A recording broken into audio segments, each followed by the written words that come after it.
સુરતના પુણા ગામ ખાતે આવેલ પીર ફળિયામાં રહેતા રાઠોડ સમાજ હળપતિવાસ દ્વારા સુરત કલેક્ટર રાયે પહોંચી આવેદનપત્ર આપ્યું હતું।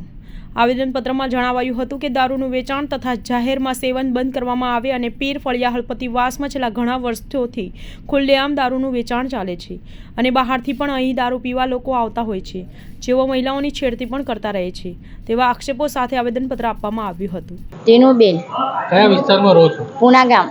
શું સમસ્યા લઈને આજે અમારા મોહલ્લામાં દારૂના અડ્ડા ચાલે છે, એ બંધ કરવાની રજૂઆત લઈને આવ્યા છે। આનાથી શું તકલીફો પડી રહી છે? અમારા નાના નાના બાળકો ભાઈઓને બધાને તકલીફ પડે છે। તમે ત્યાં પોલીસને રજૂઆત કરેલી છે? પોલીસ વાળાને રજૂઆત કરી પણ કોઈ સાંભળી નથી અમારી રજૂઆત। કેટલા અડ્ડાઓ ચાલે છે? 3 અડ્ડાઓ ચાલે છે।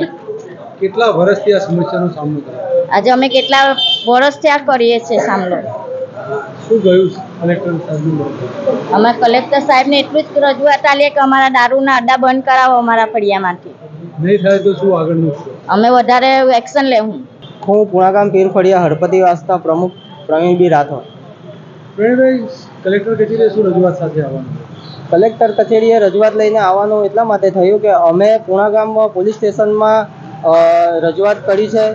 પીઆઈ સાહેબને એમણે દારૂના અડ્ડા બંધ કરાવવાની અમને વાત પણ કરી હતી કે અમે બંધ કરાવી દઈશું, છતાં એ લોકો એક્શન નથી લીધી। ત્યારબાદ અમે કમિશનર કચેરીએ રજૂઆત લઈને ગયા।